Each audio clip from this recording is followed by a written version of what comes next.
Hello, Liana. How Hey, are how you? are you Good. doing? Thank you so much for joining in, coming and taking the time out for us. Of course. Yes. Yeah. Thank you.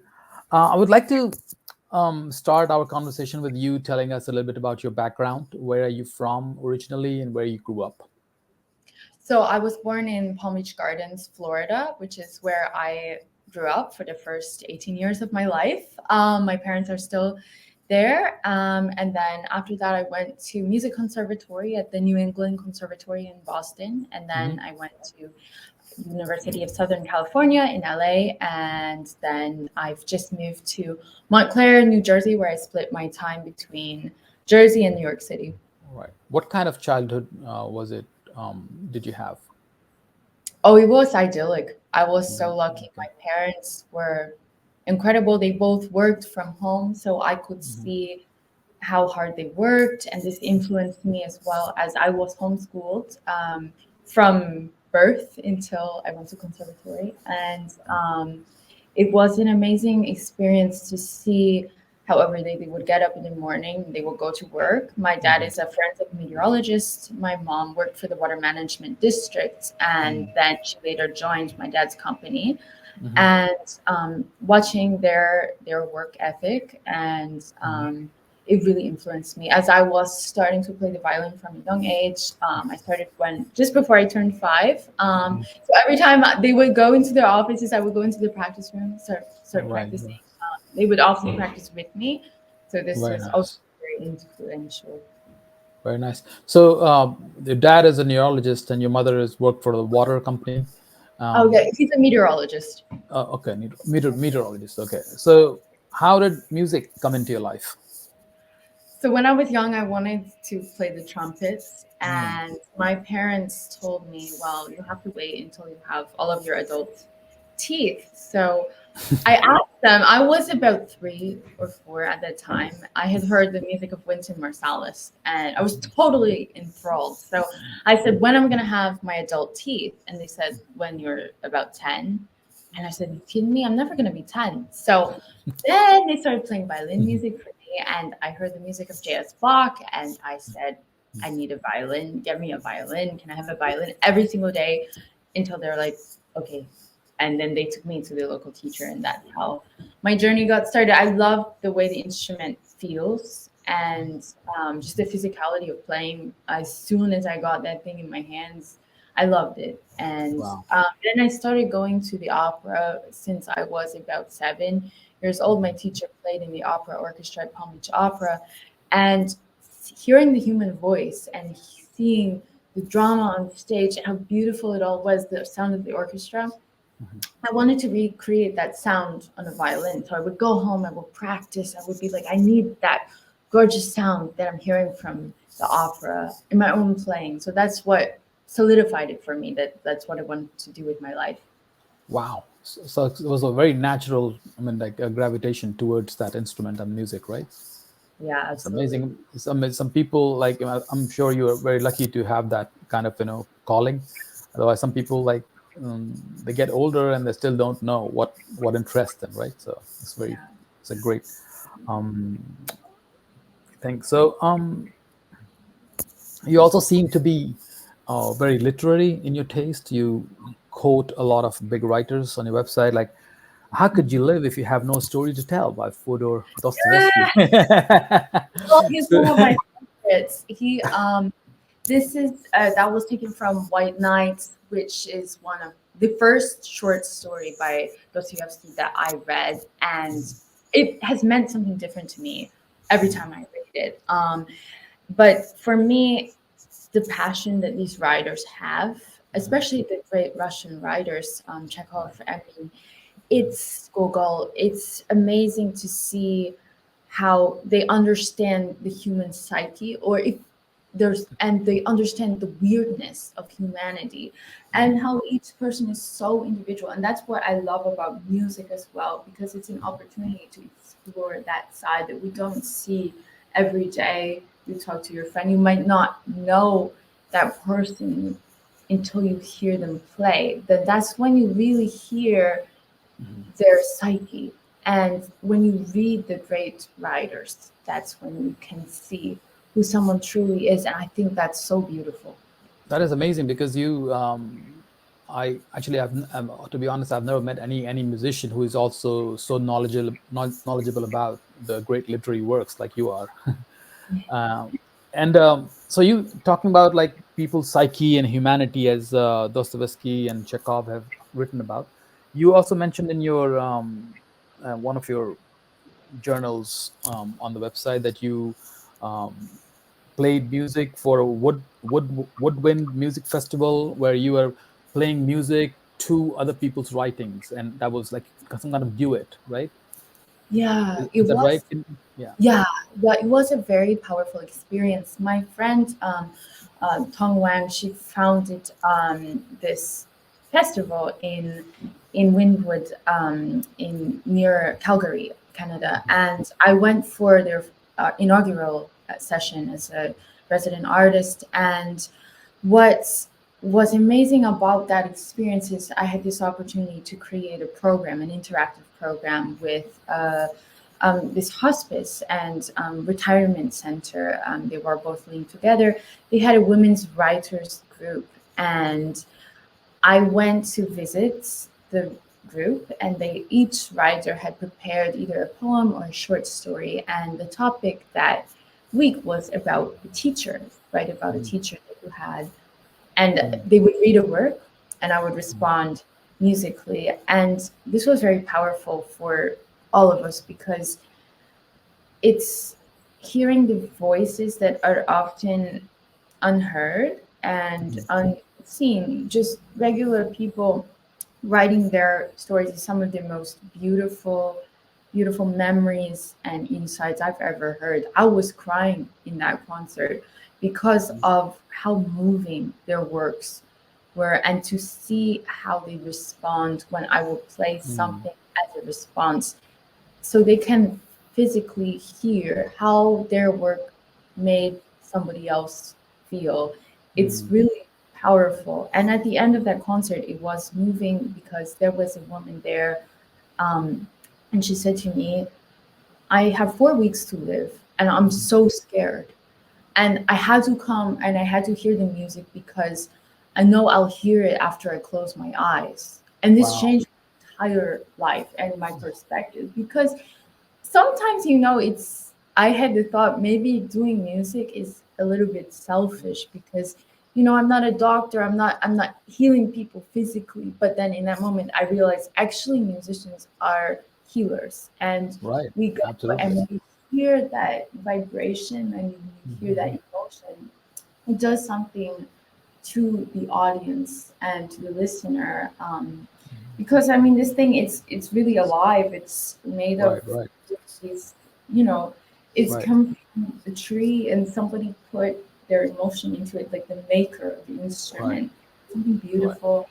And then we're also hours and hours of passion, emotion, everything. It's and then we give that to other people. And but what's more is the audience gives us something, which is they give us their hearts, they give us their ears, and it's really beautiful. And I still think about that moment every day.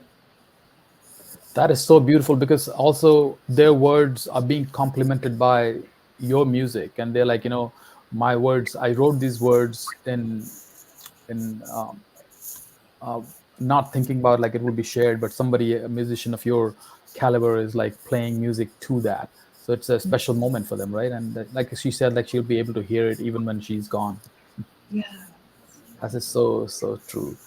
Thank you. But also you also have made it some kind of a mission of your life and music to be able to bring happiness to people who might not have the opportunity to listen to music otherwise. And you played music in Augusta Health Center in ICU ward once. Yes, that was another moment that for me, it was pivotal in my career.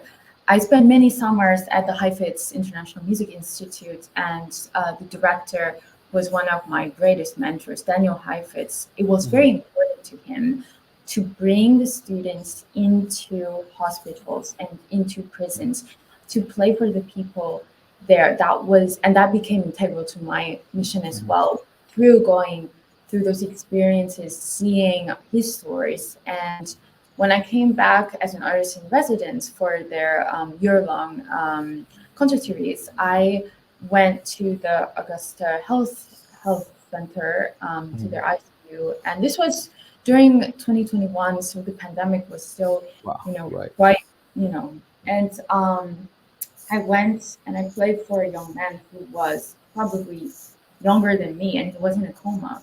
Mm. And I was playing Bach, I was playing different things, and I asked his mother, who was by his bedside, does he have a favorite artist? Does he have a favorite kind of music? And she said, well, he loves Johnny Cash. So I took out some Johnny Cash notes. Nice. And Nice. then the next day, he woke up from the coma and he asked to hear the violin again.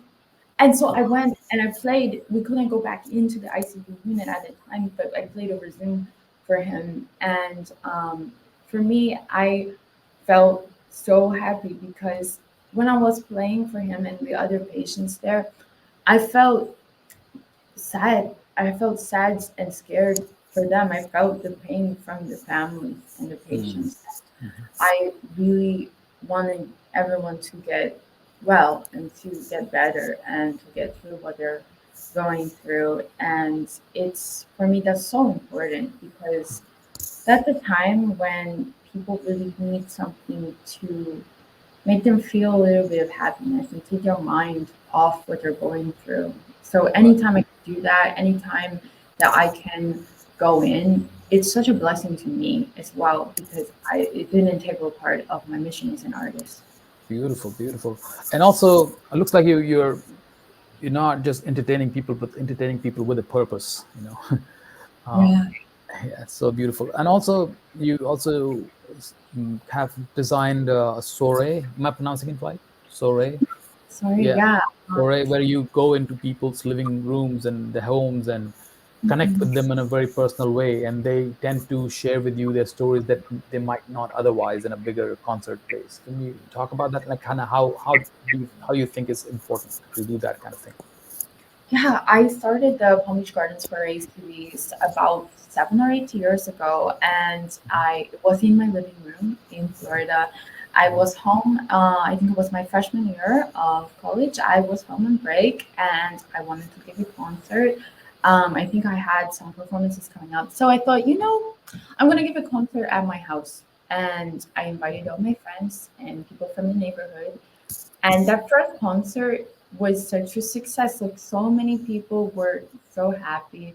And we had a reception afterwards, and people really what was so striking to me is the connections that the audience formed with each other.